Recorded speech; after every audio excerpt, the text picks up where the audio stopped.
Excuse me? I'm very sorry. My stupor lasted for several days.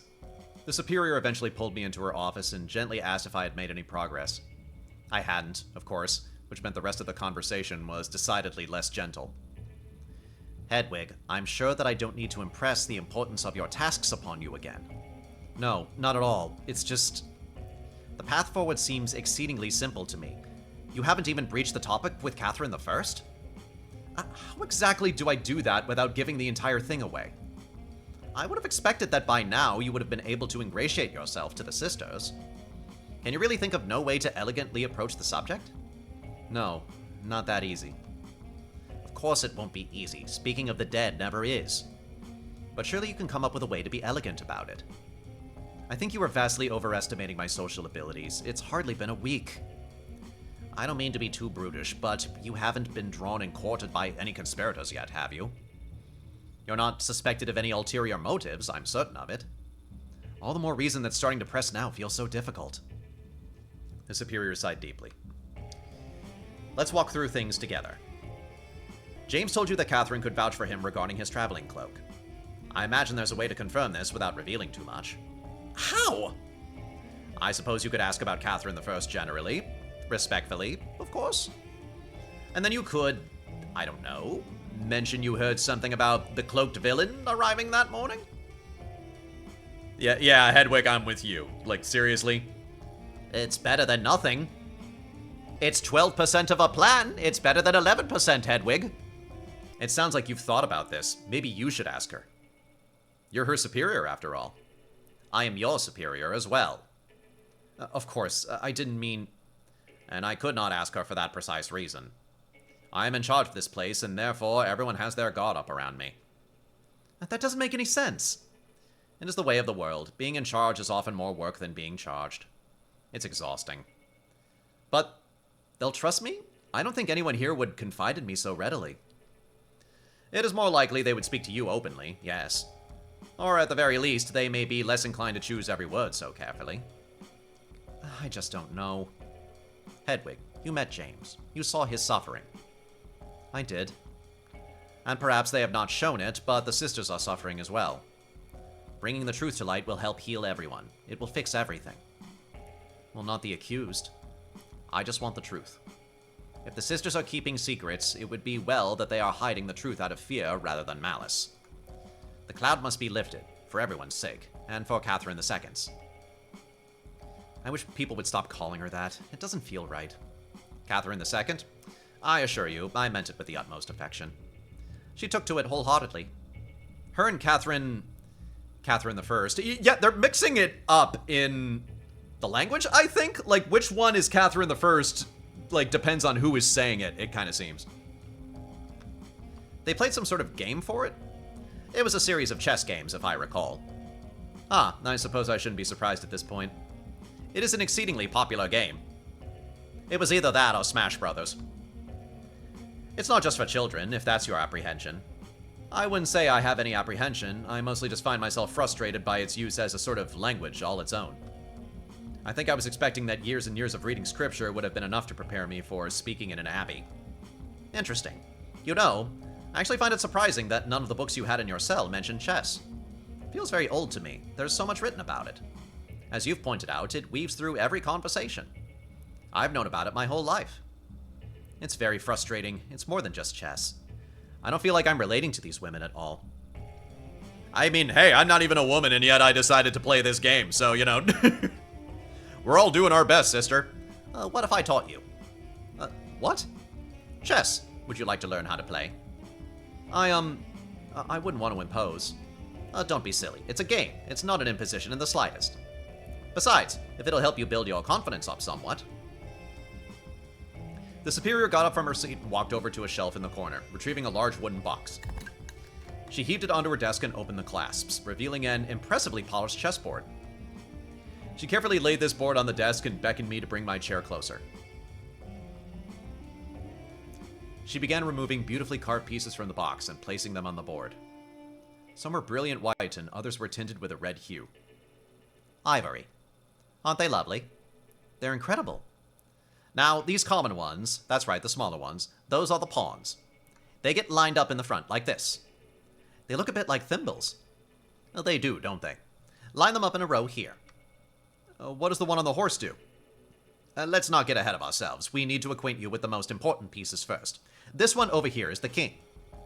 I will spare you the details of my first game. Needless to say, I did quite terribly, although not for lack of trying. I just couldn't wrap my head around it. It was interesting, though. It made me realize that I couldn't remember playing any games with anyone else before. I had little rituals I'd performed in my cell that I suppose you might consider games. I would commit the words I was studying closely through Lectio Divinia, and then see if I could make those passages and phrases again with words I wrote while transcribing new Bibles. What? Does that not count as a game? I will agree that it is different. You can play a game by yourself, but it's hard to consider that competition. I mean, hey, I'm a lifelong gamer. You know, all the competition I need is that I am mad and I want to win. The spirit of the whole endeavor is something else entirely. I sound just like Sister Adela, don't I? At the very least, playing chess with the superior was enlightening. I finally grasped why playing so-and-so moves ahead was such a helpful phrase. Unfortunately for me, I could barely think through the move I was making, let alone what I'd do in the future. I believe that is checkmate. Ah, so it's over? Don't be discouraged, it was your first game. You did admirably, considering. Thank you. I am more than happy to play with you in the future if you'd like. But promise me you will ask Catherine about James's cloak, one way or another. You made a promise to him, after all. And I think both of us have an unspoken promise to keep for Catherine II's sake, don't you? I will make sure to speak with Sister Catherine. Good girl. I will summon you again in a few days' time. She had been gesturing to me with my defeated king piece throughout this exchange. With a flick of the wrist, she placed it back in the sturdy box along with the other pieces. I stood up to leave and bowed my head. Thank you, Your Reverence. Now, we spoke of this. Yes, of course. Until next time, Superior. I call you far worse things in private now, I assure you. She nodded and returned to tidying up the chessboard. I left the room. It was mid-afternoon.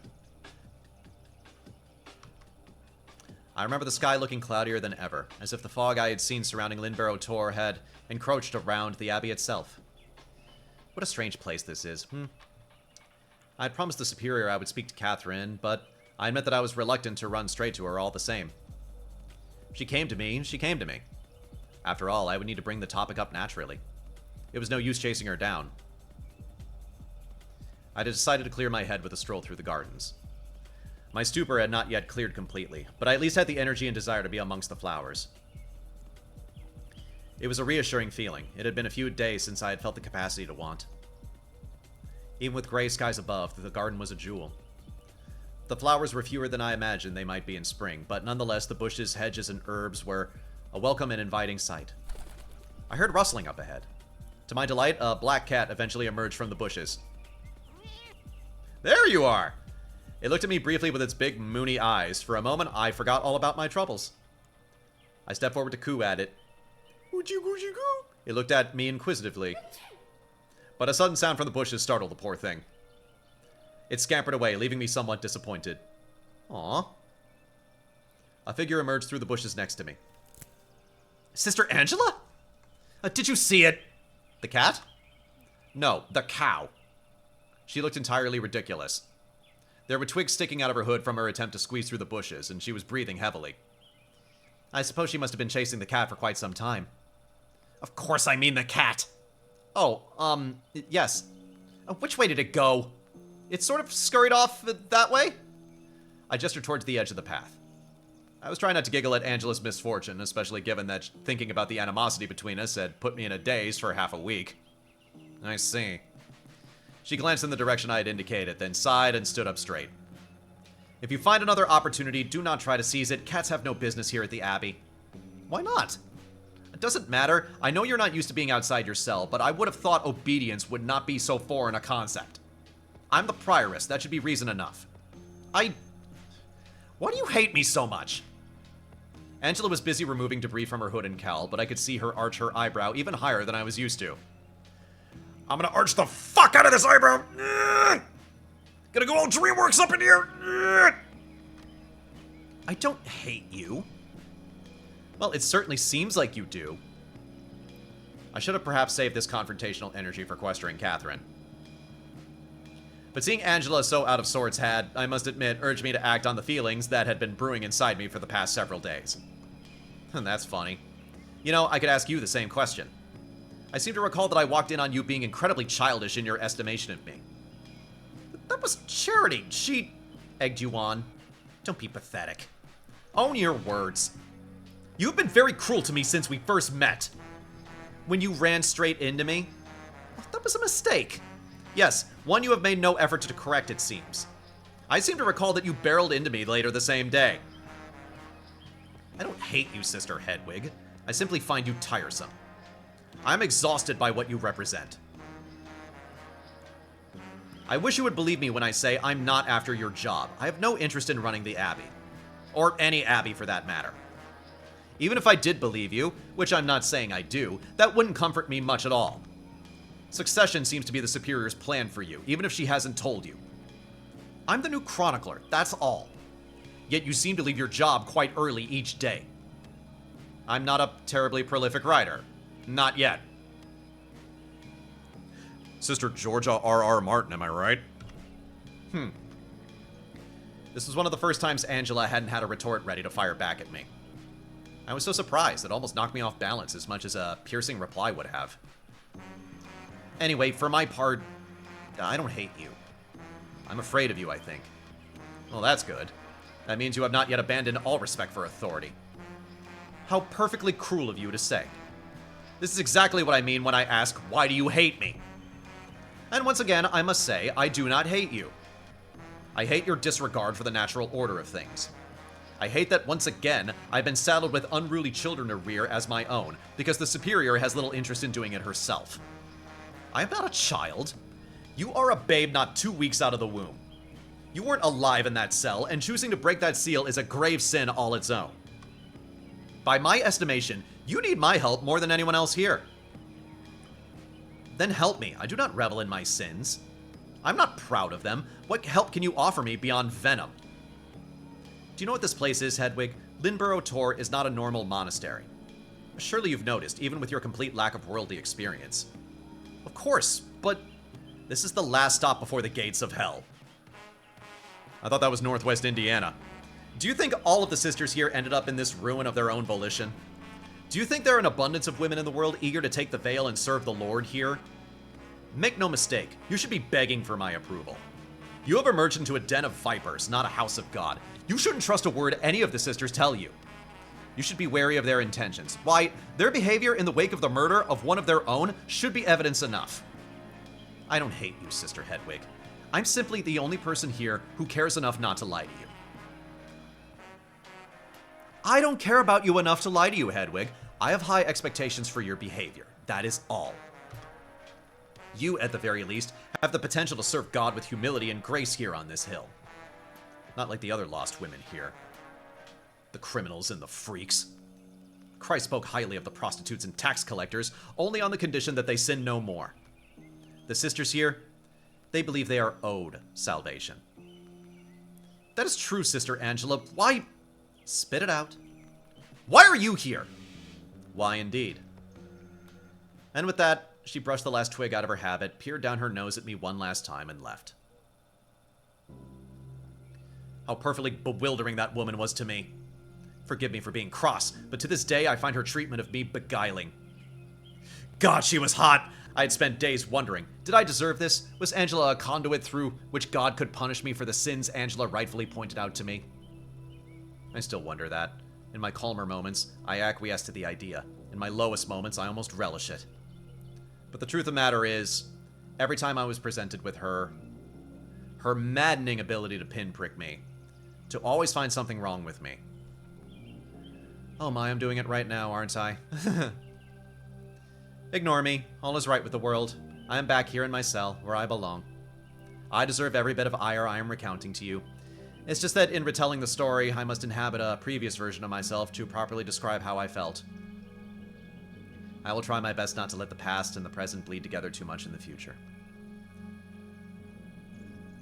I'm looking at this typo right here. I'm pretty sure the developer didn't mean to do that. Angela huffed away after the cat. I decided I'd better head the opposite direction if I was to avoid any more unpleasantness. I walked back towards the rectory, the last of my mind's haze replaced with burning indignance. I would not say I was in a good mood, but I was certainly more alert than I had been for some time. Ladies, there she is. Splendid. Oh, hello, Sister Margaret, Sister Catherine. We were looking for you. What luck? I told her to look for you, and I wanted to make sure she did. Margaret has this very amusing idea that I'm a flake. Can you believe it? Anyway, we would like to cordially invite you to the Misericorde this evening.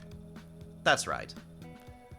You've seemed all out of sorts lately, and a little birdie told me that Charity might have indicated that you were welcome, which you are, as it happens.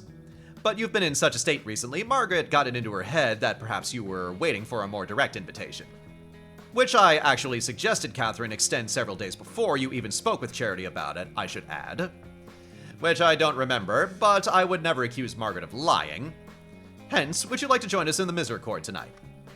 I'm very grateful for the invitation. I hope you don't think I was moping around because of that, although. Ah, wonderful! I knew it couldn't have been my fault.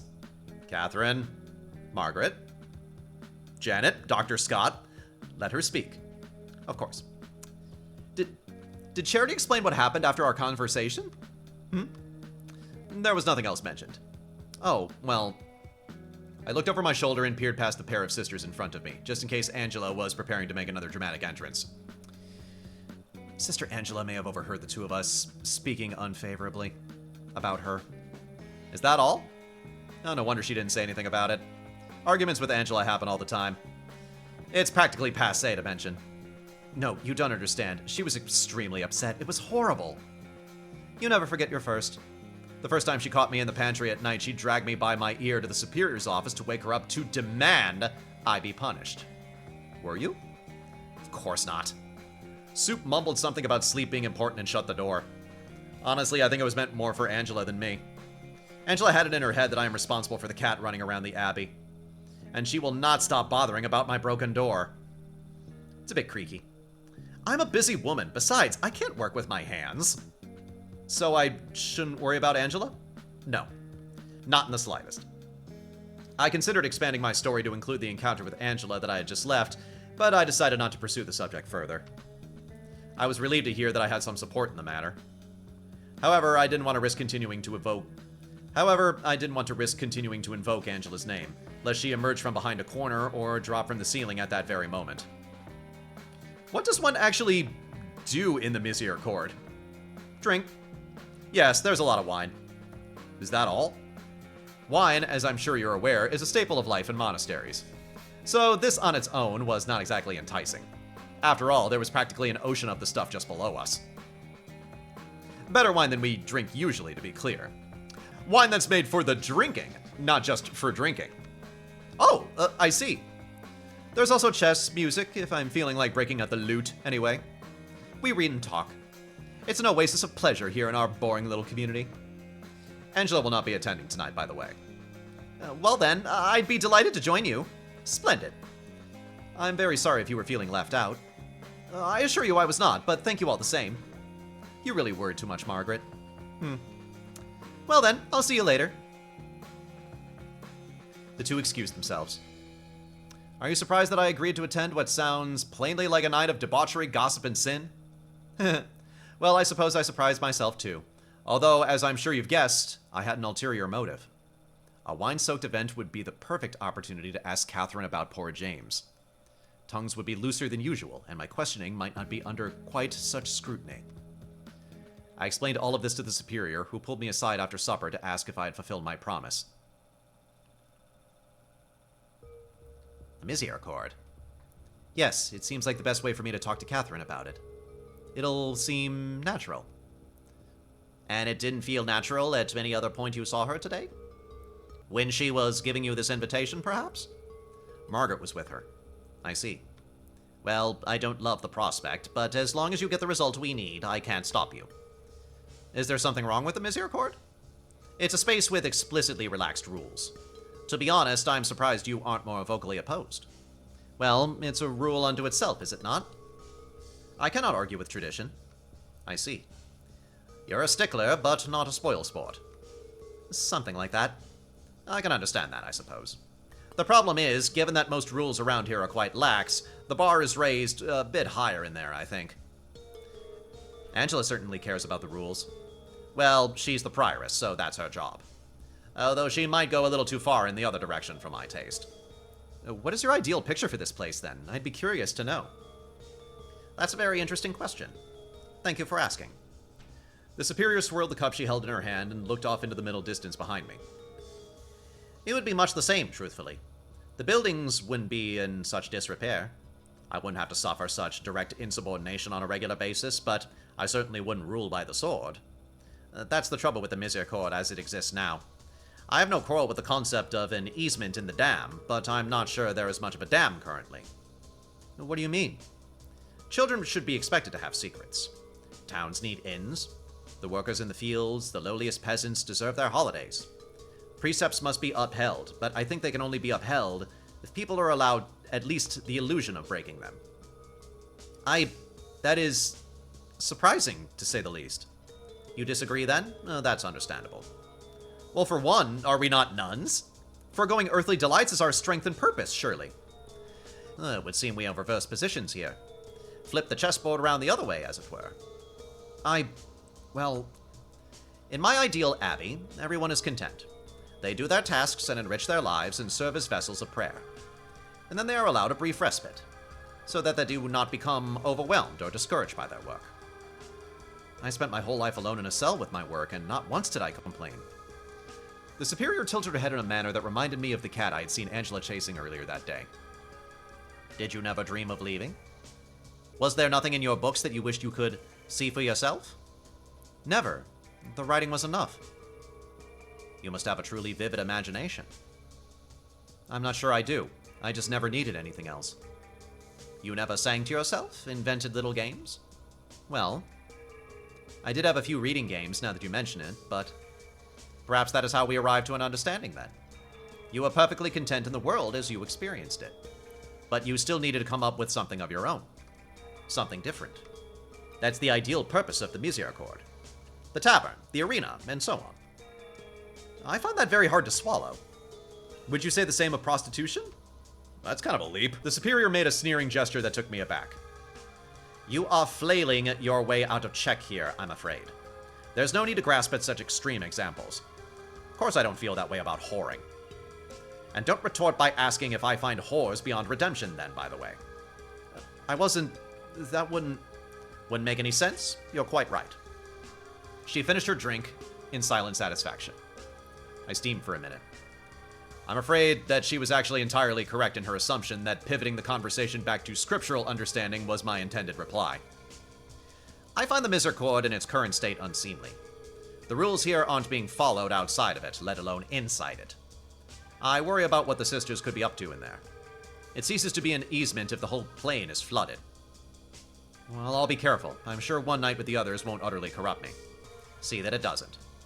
I suppose it can't hurt for you to experience it for yourself and report back to me exactly how you founded my assumptions are. If you're that worried about it, why not just disallow it?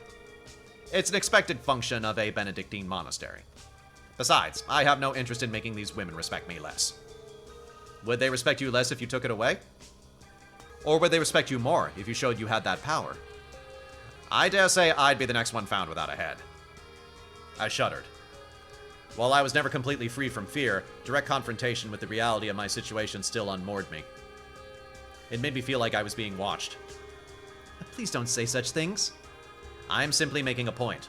As I've said before, I must play a very cautious strategy in my position. Speaking of, would you like to play a game? Let's play some Hungry Hungry Hippos. The change of subject was a relief, I must admit. We whittled away some time playing chess. I was not very good at it yet, I must confess. Nonetheless, I appreciated the opportunity to fill my mind with something beyond visions of blood and guts. Maybe they were going to play Doom mods after this. Hedwig will be joining us tonight. Oh, really? Lucky her! We had just left the rectory after the evening meal. There was apparently still some time before the Misericorde's door would open. I had a little bit of time to while away, preparing myself for a night in the lion's den. Don't make such a fuss about it. Why not? Well, we're just happy to have you. Well, I am happy to hear it. But nonetheless, you're making me nervous. You'll have so much fun. Such a special occasion, honestly. Special? Well, yes. Isn't this going to be your first time ever going to a social event? Careful, don't break her. Oh, sorry. I felt like I was about to faint. Moira was completely correct, of course. Never in my life had I been to anything more sociable than meals in the rectory, and those had been overwhelming enough on their own. I'm going to do my best to have a good time. That's all that matters. It'll be fun. What are we going to do, anyway? I suppose we don't really do anything specific. It's very fluid. We've got a chessboard. I think Catherine mentioned that there's music sometimes. I'll bring my lute. You have your own lute? Yes, Catherine II gave it to me ages ago. One day I should ask Catherine if she could nick the portative for an evening rather than just disabling it. That could be fun to mess around with. I wish you wouldn't fiddle with the Superior's things. It's all in good fun. The soup knows. I'm not so sure. Oh, Hedwig, you're getting too nervous again. Moira had seemed so carefree ever since that day she broke down while talking to me in the dormitories. I was jealous of her ability to have that be her one emotional outburst on such a horrible subject. It was as if she had simply been able to drain the abscess and heal the wound. I wish that I could do the same. Unfortunately, every one of my fears and miseries seemed to linger and fester within each other. If my head was a diseased limb, I'd simply have to lob it off. The sun was just starting to set. I had to decide to go for a walk in the garden. It was one of the best places for me to clear my head that didn't involve drawing a bath, provided I didn't run into Angela at least. But what were the odds of that happening again? I was determined to make real, tangible progress tonight.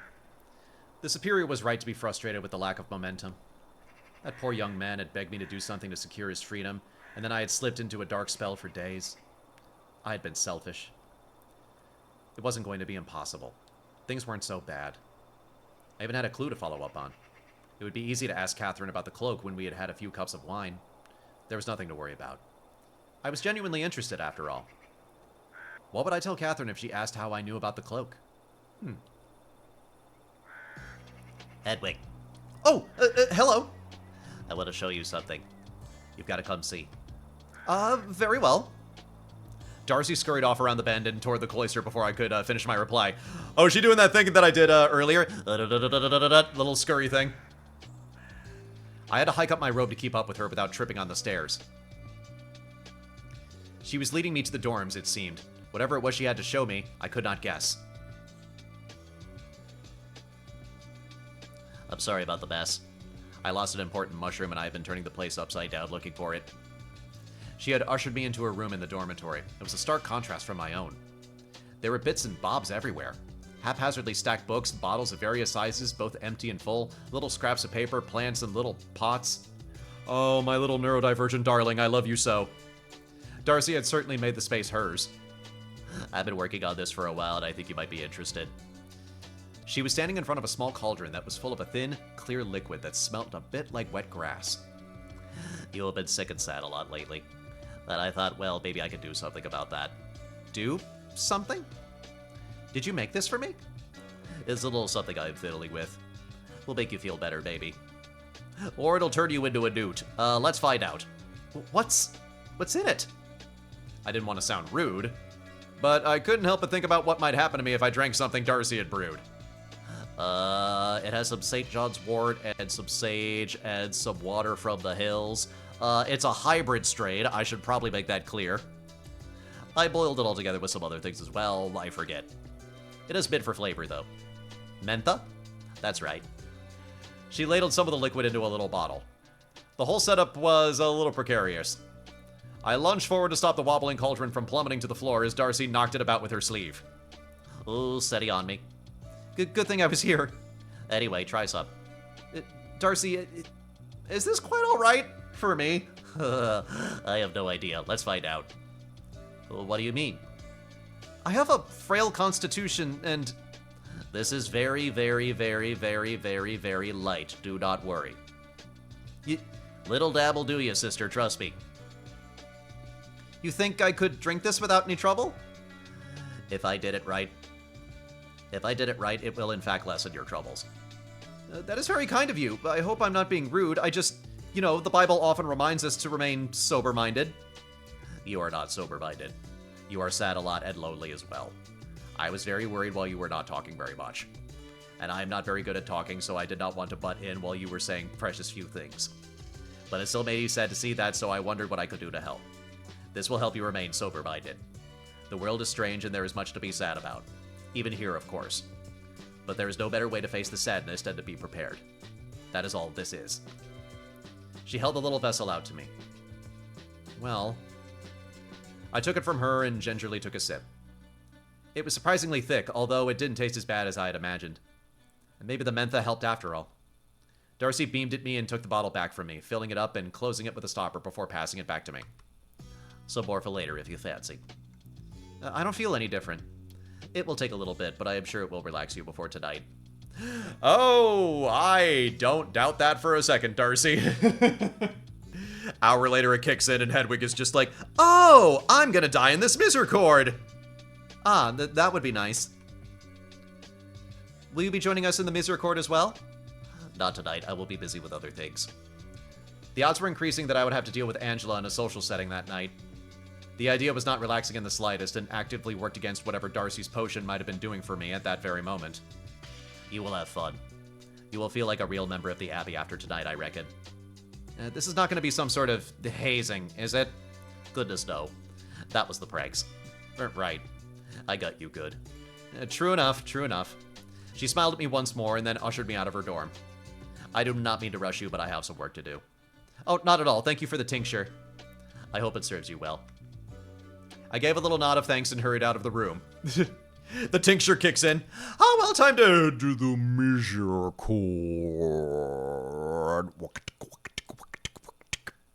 There was yet some time to while away before it would be appropriate for me to head to the Misericorde. I decided I would hole up in my dorm and calm myself with some reading. A splendid idea, until I realized that I currently had no books in the room save for one. I really should have talked to the superior to move my collection out of the cell and into my dormitory. Medea simply wouldn't do for now. I felt a little apologetic. I of course still appreciated the gift Catherine had given me by transcribing the play for me. But I was not sure that it was something that would help me feel any less tense at this moment. I needed something like Ecclesiastes, not a story about a pagan woman murdering her children. I laid down on the bed and held the little bottle Darcy had given me up in the air. I rotated it in my fingers and stared at it. There were no words on it, but I was still trying to read it, I think. If that makes any sense at all. I could feel the cool glass getting warmer between my fingertips. If I ran my thumb over the cork, I could sense just how much rougher the cork was than the bottle.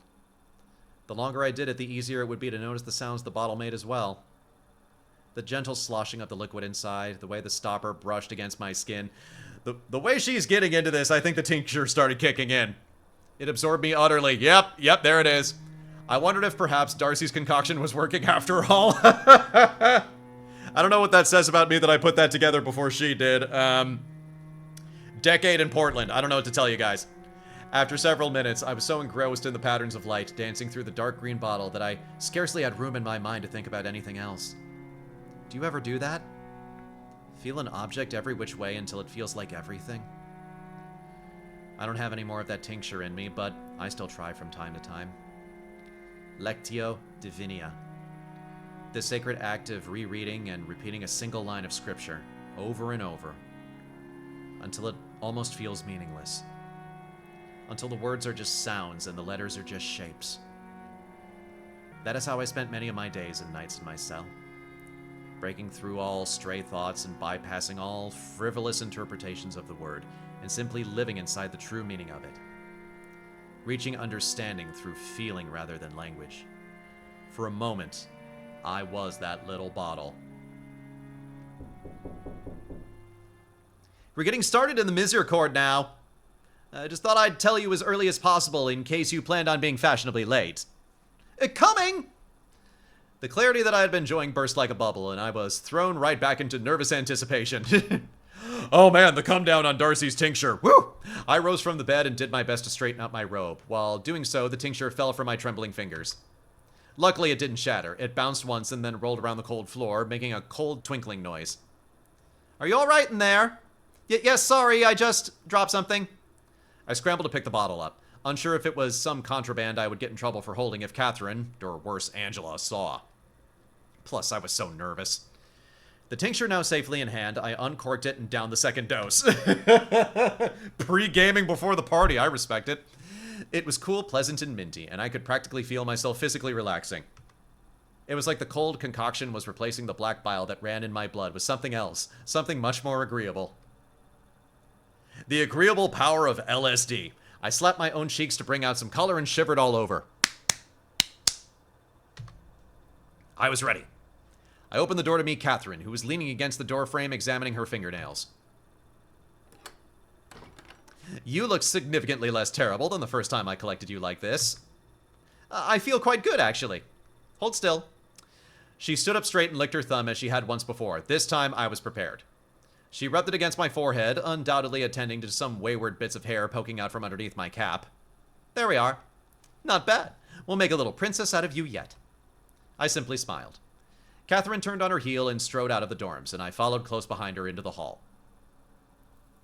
As we passed the library, the door opened a crack. Oh, is it time already? Indeed it is. Are you coming tonight? Not tonight. I'm very busy. Oh, that's a shame. You can tell me about it the next time you're here to chronicle. Have fun. I suddenly remembered something important I had been meaning to ask Eustace.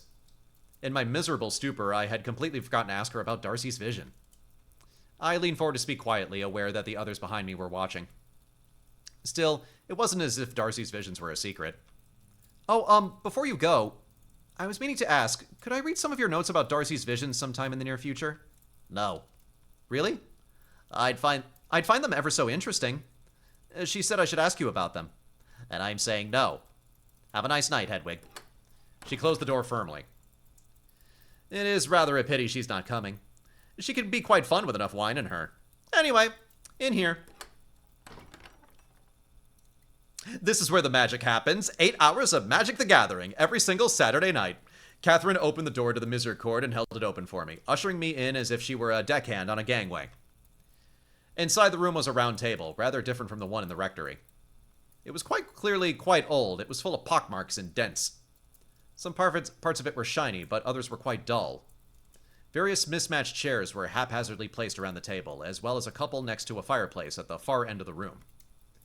There were no windows. Currently, light was being provided by the hearth, as well as a large candelabra on the corner nearest the door.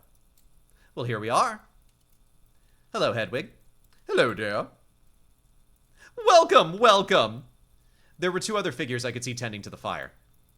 The smaller one on the left I deduced was Flora. The one on the right, unfortunately...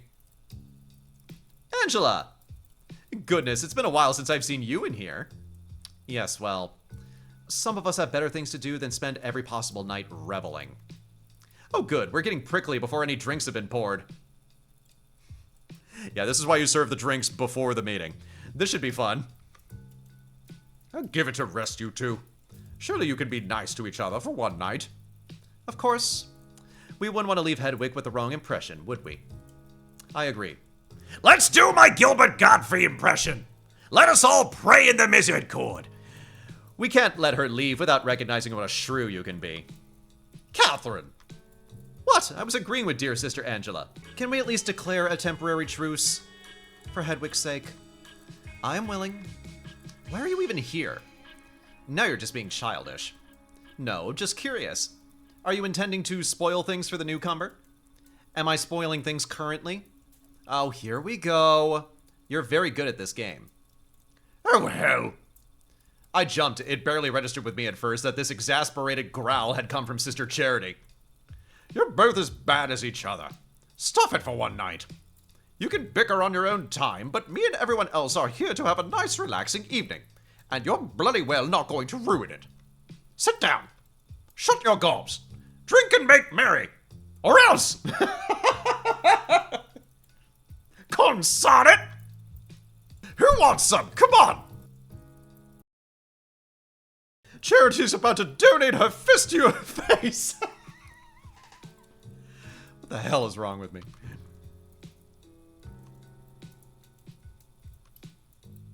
It's lovely to see you here, Hedwig. I smiled. I wasn't as rattled as I probably should have been. Maybe it was Darcy's concoction. It was definitely Darcy's concoction.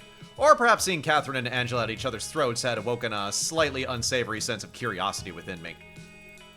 It was surprisingly hot to watch. I'm happy to be here. That's good. This will be fun. Right, Catherine? That's right. I must admit, even with my newfound courage, and despite how amusing it was watching her spar with Catherine, Angela's presence made me feel slightly uneasy. Since only half of the sisters could occupy the Misericorde, I had been hoping, perhaps assuming, given her personality, that the odds of missing her were in my favor. Alas, alas. Marta and I brought up some of the good wine earlier, and I believe Darcy is cooking something especially for the meal. The meal we just ate. It'll be a bit later on. Besides, you'll want some. I should resist, but the call of red meat is too strong. I opened my mouth to protest. The rule of St. Benedict strictly prohibited red meat, before I remembered that in this room the rule had no say. A touch circuitous, if I must say so myself. Look, I follow all parts of the Bible, including the stuff that contradicts the other stuff. The rule states that nothing should be preferred over the Holy Office, the works we did, and the hours we observed. And yet here this place was offering a sanctuary for everyone to do nothing but prefer worldly things. At this point, I had lost count of all of the infractions this abbey had made on the rule of St. Benedict. Poor Darcy, she's really very busy, isn't she? I think Eustace or Moira is helping tonight. And it's a bit less complicated than supper. It's just meat and heat, more or less, isn't it? Meat and heat? I've played some very different visual novels that provide some of that. I am sure there is an art to it, as there is to all things. Wise as always. Charity then ushered me to sit down at the table.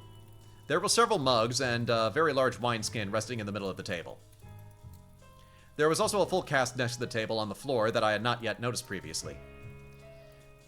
It was a little smaller than the fat barrels I had seen stacked in the cellar, but nevertheless, that's a lot of wine. And thank God for that. You have plenty of us here to help finish it, don't you worry. Yes, don't feel like you need to drink it all. I'll have what she doesn't have. You are going to watch yourself. I won't hear the end of it from the superior if you go on a bender. Margaret patted Charity on the shoulder, then took a seat. I could see a shelf in the corner of the room near the fireplace. It was rather unkempt and loaded with various mismatched objects. I could see books of different sizes stacked haphazardly atop each other, little chess pieces, and a lute fighting for space. The lute was looking at the chessboard like, come on, who wants some? Let's go!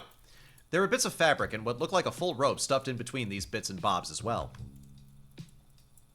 So, are there any plans for the evening? I hope not. A little bit of everything, dear. But most importantly, a lot of nothing. That's the idea, anyway. I see.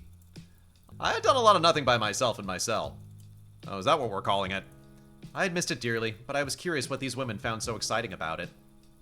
Well, that's the best bit of any holiday, isn't it? Doing nothing. You're not wrong, dear Flora, but don't tell the superior I said so. Catherine picked up the wineskin and began depositing drink into the cups. Now, make sure your elders get some before it's gone. I wouldn't dream of depriving you, Charity. I wouldn't dream of taking from Charity. What am I, the Trumps? Catherine handed her the next mug. That's right. Catherine is always grateful to not be the eldest in the room. That was actually quite good. I was merely surprised that Angela was able to come up with something so witty. Pour me one next. I get the feeling I'm gonna need it. Just a small one for me to start, I think. Nonsense. She handed me a full mug. So, are you going in strict order of age? She must be. I haven't gotten a drink yet. Hedwig is younger than I am, so no. Bold of you to admit. Not as biting the second time. Charity got hers first because she is our beloved and respected elder. Margaret got second since she asked so nicely. Hedwig was next because she is a new guest and would have been second if Margaret hadn't requested so forcefully. Sorry, Hedwig. No offense taken. Next, I don't know. Why not Adela? There you are. I very graciously will go last as I am pouring the drinks. Which leaves Flora and Angela, which, let's see. I will give Flora hers first to prove once and for all that I am not discriminating against her youth. I only hope that Angela will accept this decision and not see it as a slight against her. I assure her there is no such ulterior Can you just give us the fucking wine? language. She finished pouring the drinks and passed them to Flora and Angela, neither of whom looked particularly amused. Margaret was thoroughly enjoying herself, though. Thank you. Indeed. Now, Hedwig, tell us what you think of this wine. It's a fair bit nicer than the stuff we typically have throughout the day. It has real flavor. I took a tentative sip and was surprised to find that I recognized the taste instantly. Oh, I've had this before, actually. How? Oh dear. I couldn't say, actually. But I'm sure someone must have brought it to me with a meal at some point. Perhaps on Christmas? Oh yes. That sounds like something Catherine II might do. She knew her wines, that one. She knew more about it than most here do, yes. Are you and Malta still fighting about the sherry? I came here to do a job. I have nothing against Sister Marta, but I wish she would let me do it. I know. I can't do anything about that, though. It's not my job to worry about your job. Adela huffed and nodded, sipping her drink. This is good. Not as good as I could help make, but this is very good. What's different about sherry, Sister Adela? Don't get her started. It is a better fermentation process. The end product is sweeter. That's hard to believe given what I tasted. I mean, I do believe you, just, it should not be tasted halfway through being made. Does the painter show their client their work before they have painted a face? Does the chef deliver a half-cooked meal? She's got a point. Of course, I'm more just impressed. I asked to come here and help shepherd a batch of sherry. The first one was a complete disaster because instructions were not followed. Now I'm trying to correct this with the second batch, and I'm facing the same resistance. Marta is very protective of her work. I think she does not like me. I think she does not want some Iberian dirtying up her project. She stuck her finger into her drink and violently wiggled it around to emphasize her point. I had to duck to dodge flecks of wine. I promise you, it isn't as bad as all that. She's just... I think it might be exactly as bad as that. She has no other reason to get in my way. She treats me like a child, too. It might just be an age thing. Pfah! I very much doubt it. She does not see me as Spanish. Margaret, Marta doesn't treat you any differently than anyone else, does she? Oh, crumbs. No, it's fine. It's just that if I say no, that might not actually indicate what you're hoping it does. Charity looked as if she were trying to decode a particularly difficult puzzle. Margaret smiled, perhaps humorlessly, and sipped her drink. Have you seen any more ghosts, Hedwig? Ghosts? Oh, no, I have not. I feel like ghost talk around here has dropped significantly recently. Hedwig's goat-hating swordsman excluded, of course.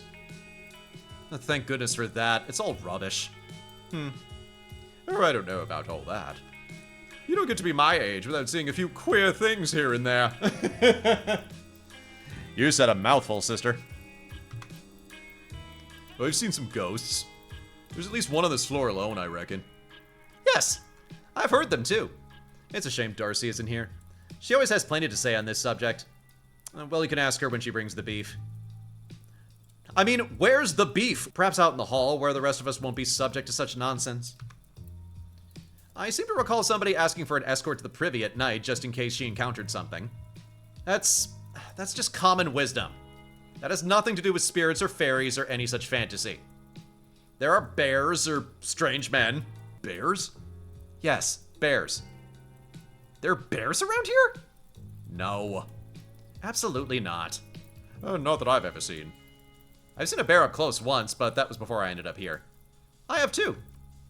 They're very cute, but quite dangerous. At any rate, there are no bears anywhere near here. They don't live in England, or Scotland, or Ireland. I cannot believe I am being treated like a fool for worrying about bears whilst you are all entertaining the notion of ghosts wandering our halls. Hey, look, we could run into a bear. Doesn't mean we will, but we could. A ghost, a little bit more out there.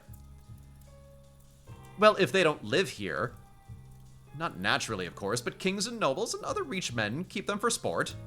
They import them from Bohemia. So you think some nobleman is going to sick a bear on you while you're on your way to the toilet? You are trying far too hard to make me sound hysterical. I don't know about hysterical, but you're sounding hilarious. Bears are strong and crafty creatures. One could easily slip loose and escape into the woods. It only takes 2 to proliferate. You cannot tell me this has not happened. The bears are breeding! They're gonna kill us all! I love the idea of conversations like this taking place 500 years ago. Like, it is frighteningly plausible.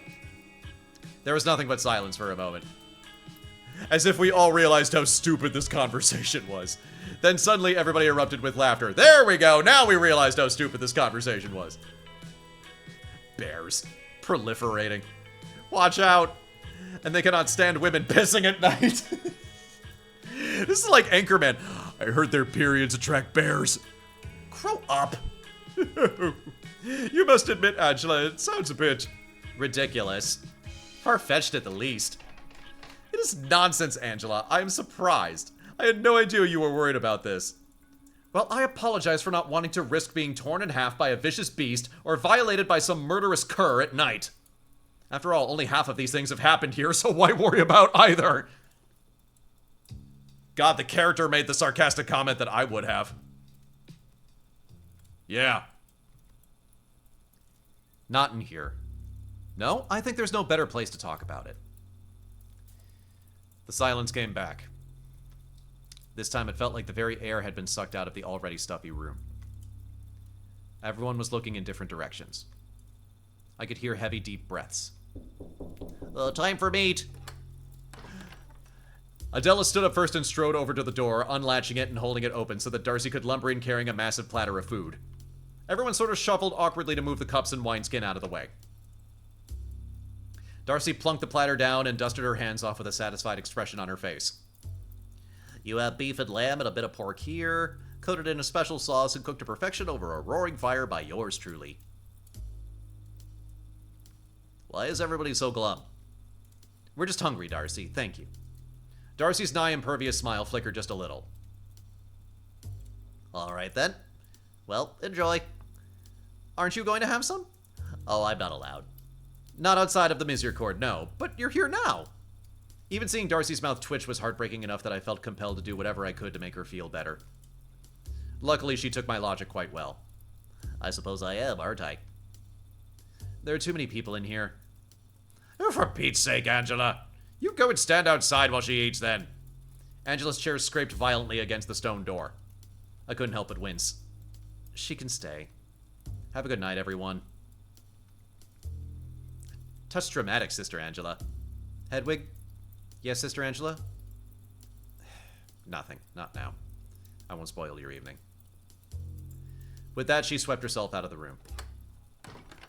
All eyes turned to Darcy, who was blissfully munching on a small piece of meat hanging off of a bone. Well, I couldn't possibly stay, sorry. Busy tonight. She finished her snack and then licked her fingers. Enjoy. Have a good night, Darce. Indeed. Darcy excused herself from the room. Margaret followed behind her to latch the door shut again, and then turned around to face the rest of the sisters. Well. Should one of us flag Eustace down, perhaps? As she is also busy tonight. Hedwig and I stopped in on her on the way here. Moira? Marta? Marta's probably asleep by now. Well, it's one of those two. Or the soup. Could you imagine? Where is Moira at the moment? I believe she is usually in the library or reading in her dorm at this hour. She'll be in her dorm then. Eustace seemed in no mood for visitors.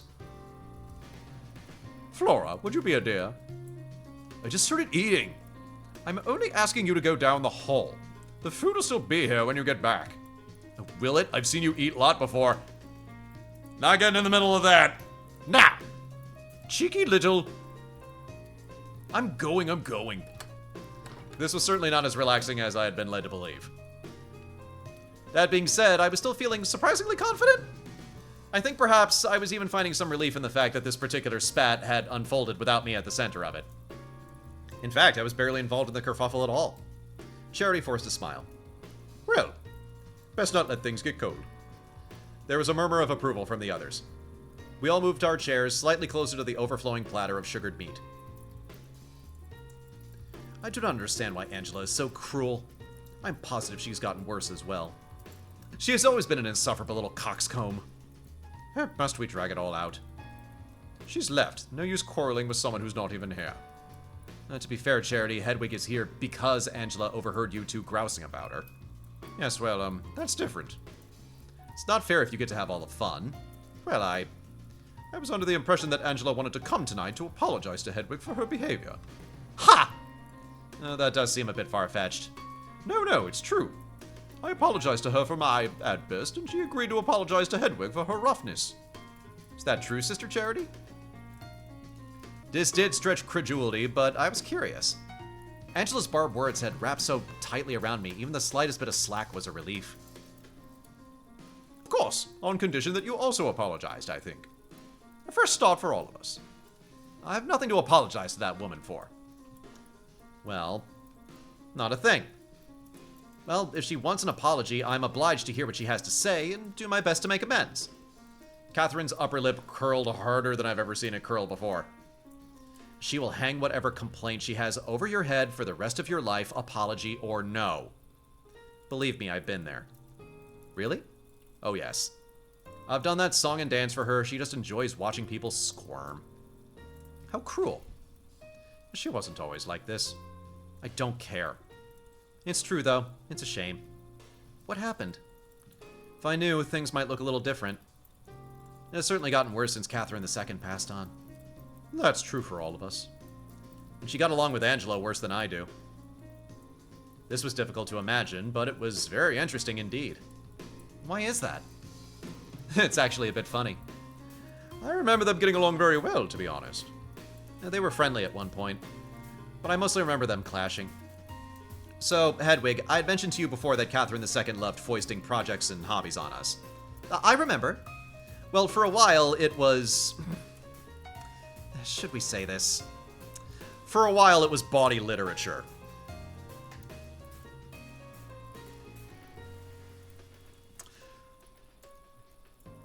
Rule 34. Knows no culture. It knows no time period. And it is even inside the house of God. Bawdy... what?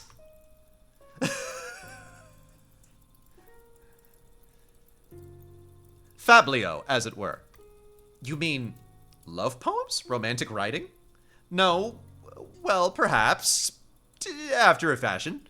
Have you really never read any? I'm afraid I had nothing quite so ribald in my cell.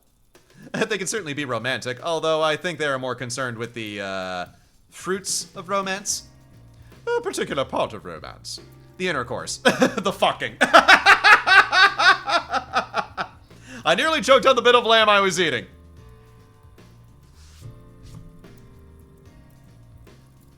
Listen, I'm far from a prude, but this is a game about nuns, so I'm just... feel like I'm throwing you guys in the deep end a little bit. You were all reading that sort of thing here? Oh dear. Her wheels are coming off. It's really quite common for monks to write this sort of thing. It helps ease tensions, I suppose. And Catherine II thought, well, why not us? It might be a healthy exercise. For what purpose? For the fun of it. Purely for the thrill. God knows we're not allowed to have any fun here. That's not true. Well, not that kind. Hedwig, dearie, it really is not that strange. After a few more weeks here, you'll probably realize just how little there is to do. It was something new and entertaining the girls were interested in. Well, I understand. But fornicatio autem et omnis immutata vobis blubba the sanctus. Yes, we've studied a bit of the Bible here and there, actually. Sorry, I just don't see how writing that sort of thing is appropriate for women of our station. The sisters all looked at each other with slightly concerned expressions. Yeah, I'm with them on this one. The confidence I'd brought into the room with me was rapidly draining. I felt like I'd accidentally cast myself as an outsider to be scorned once again. Well, we endeavor to keep most of it in here. It is the Misericorde, after all. We're eating red meat. The rule of St. Benedict might wane in here, but this sounds more like purely biblical instructions being broken. Hedwig, the gentlest and most pious monk I ever had the pleasure of working with, years and years ago now, used to write beer recipes in the margins of his Bibles. And I remember meeting him for the first time delivering food to a village that had come down with the plague. He told the most outrageous jokes I'd ever heard in my life, and I could hardly walk from laughing.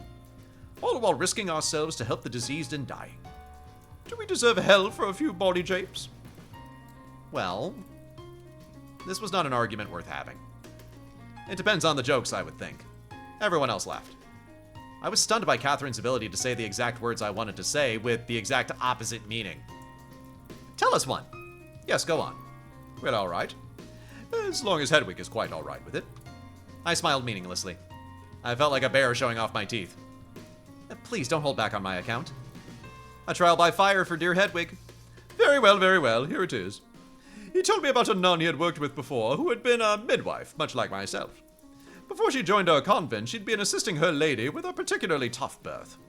The poor thing could just not get out. The midwife took a look between her lady's legs, and the lady said, "Oh, what if it comes out of the other hole?" I forget which road my husband took.